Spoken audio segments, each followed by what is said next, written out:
Hello, and a very warm welcome back to the channel to what will be our last little running session of 2020. So now we're in the period between Christmas and New Year. I was able to get a bit more time up here, so I'll just show you a couple of little jobs I've managed to get done. So if we take a look at this back wall, which was looking quite dingy, I have managed to sort of fill most of the holes and give it a coat of emulsion. Now this was something I should have done as I was building the table, but I got quite carried away with wanting to get the actual railway up and running. I neglected to do it. So it is a lot tidier now, and I think it helps to see what's on the back of the layout. And as you might have just seen, there has been a change where the main station is. I've finally got my Triang R.346 terminus and through station composite kit somewhere near good enough to get on the layout. I've had this for some time, and sadly it was missing many parts, and it also had a very damaged canopy. One was missing, one was badly cracked, but very luckily I managed to pick up a couple of virtually undamaged clear sections which are now in the roof, so that looks good. The central platform area was missing, but I've used a normal bit of Triang platform between the upward and downward line there. It looks quite good. And I've situated the actual main building just to the side of the station. So we've got a bit of room there if I'm ever lucky enough to find an extension kit for this. It would be nice, but you don't seem to see too many, especially in these Triang colours. This is something that Triang inherited during the amalgamation of Triang and Hornby Dublo, and luckily they continue to produce it for a couple of 3 years. It's a great looking station and really versatile, so I'm happy to get it onto the railway. So we have got a couple of locos to run today. On the downward line in a minute we're going to run this really excellent R.153 saddle tank. This is another model from the 50s. It's good to get the old ones out, I think. So that's going to be making its way round the downward main line. But to celebrate the new station, we've got a heritage service running on the upward line. And I'll just get to the controller and see if I can bring it out fairly smoothly. And this is the Triang R.346 Stephenson's rocket. Now we did see this on the test track many weeks ago, but this is a first time for it on the main line. I have got it set at quite a scale speed, so there might be potential problems, hopefully not. The crew there working hard because we've got an extra coach on, so I think the crew are going to be working quite hard today. Now, like most Triang engines, they do sort of get going better after a few minutes running, so I'm thinking it'll perhaps slightly increase speed. I've got it set at quite a low setting, don't want it tearing off too fast. I think it looks really good in that excellent yellow and black. Let's just watch it go past this little halt.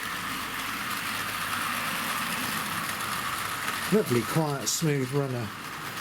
And the R621 Liverpool and Manchester additional coaches looking good on the back. 3 names available: Times, Dispatch and Experience, and we do have an extra Times as well.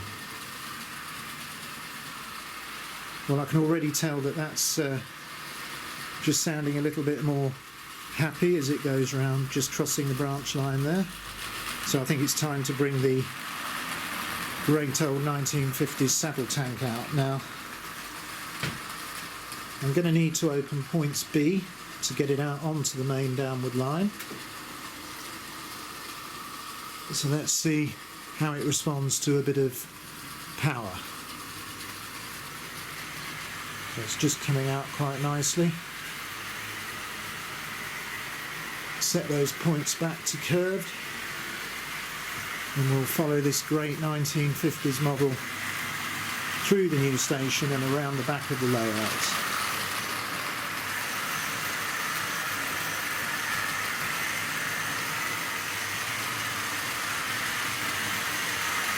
Certainly doing a good job of pulling this little freight train today.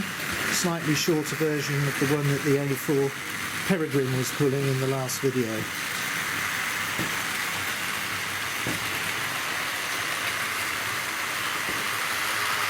It's really good fun to be running these nice older Triang models. Half the reason I decided to use Super 4 was so that I can run the older models with the larger wheel flanges that don't really want to run on the Code 100 track. Anyway, I still think the Super 4 looks pretty good too, but it means old and new models can run alike. And indeed, I was pleased the other week when I ran the little Hornby pug that came in for a little repair to see that the fine flanges didn't seem too troubled by the points and diamonds. Well, that saddle tank's getting itself going nicely, so let's take a look at the rocket as it comes underneath these two girder bridges in a minute. So we'll just get into position.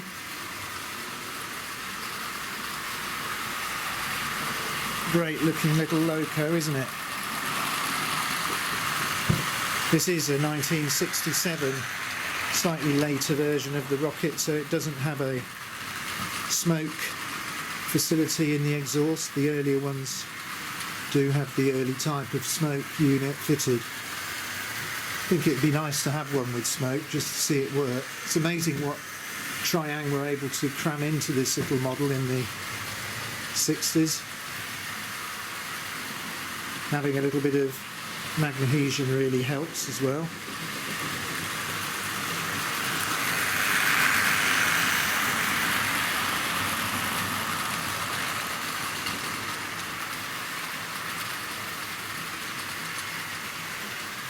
Amazing how quiet both these models are really, considering that they're from the earlier part of Triang, especially this saddle tank.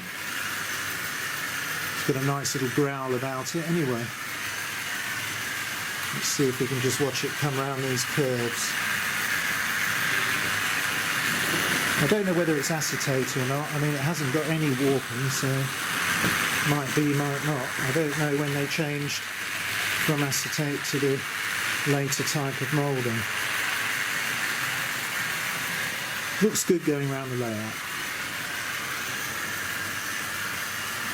Well, I think we're coming to the end of our last 2020 running session. I'd like to take the opportunity to thank you for continuing to watch these videos and write your excellent comments. Really enjoy reading them and learning new things. So I'd like to wish you all a happy 2021.